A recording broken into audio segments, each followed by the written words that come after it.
क्या आप जानते हैं भगवान जगन्नाथ का असली रूप यह लकड़ी की मूरत नहीं बल्कि एक चमकता हुआ नीला पत्थर था जिसे नीलमाधव कहा जाता था। आखिर वो दिव्य पत्थर गायब कहाँ हो गया और भगवान अधूरी मूरत में क्यों बदल गए? यह कहानी मालवा के राजा इंद्रद्युम्न से शुरू होती है। उन्हें पता चला कि ओडिशा के घने जंगलों में भगवान विष्णु साक्षात नीलमाधव के रूप में पूजे जाते हैं।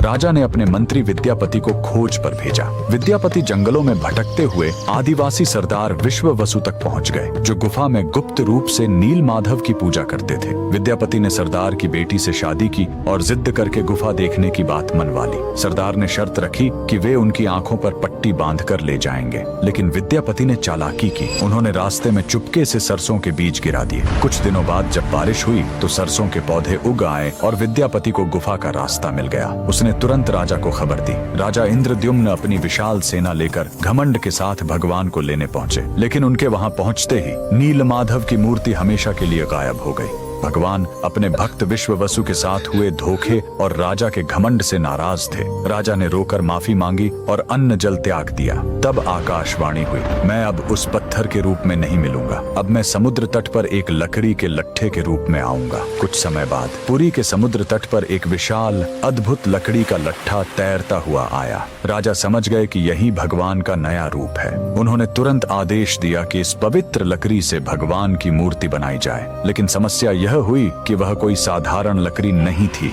जैसे ही राज्य के बड़े बड़े कारीगर उस पर छेनी हथौड़ा चलाते, उनके औजार ही टूटकर बिखर जाते। उस दिव्य लकड़ी पर खरोंच तक नहीं आ रही थी। तब स्वयं भगवान विश्वकर्मा एक बूढ़े शिल्पकार के रूप में आए। उन्होंने कहा, मैं इससे मूर्ति बनाऊंगा, लेकिन मेरी एक शर्त है, 21 दिनों तक कमरा बंद रहेगा। अगर बीच में दरवाजा खुला तो मैं काम छोड़कर चला जाऊंगा। राजा मान गए। 15 दिनों तक अंदर से छेनी चलने की आवाज आती रही, लेकिन फिर सब एकदम शांत हो गया। रानी गुंडिचा को लगा कि बूढ़ा शिल्पकार शायद अंदर मर गया है। घबराहट में उन्होंने दरवाजा खोल दिया। अंदर देखा तो शिल्पकार गायब था और वहां भगवान जगन्नाथ, बलभद्र और सुभद्रा की अधूरी मूर्तियां थीं। राजा बहुत दुखी हुए, लेकिन तभी भगवान ने संकेत दिया कि वे इसी अधूरे रूप में रहकर भक्तों को दर्शन देना चाहते हैं। यही कारण है कि आज भी हम भगवान के उस अधूरे लेकिन सबसे प्यारे रूप की पूजा करते हैं। कमेंट्स में जय जगन्नाथ जरूर लिखें।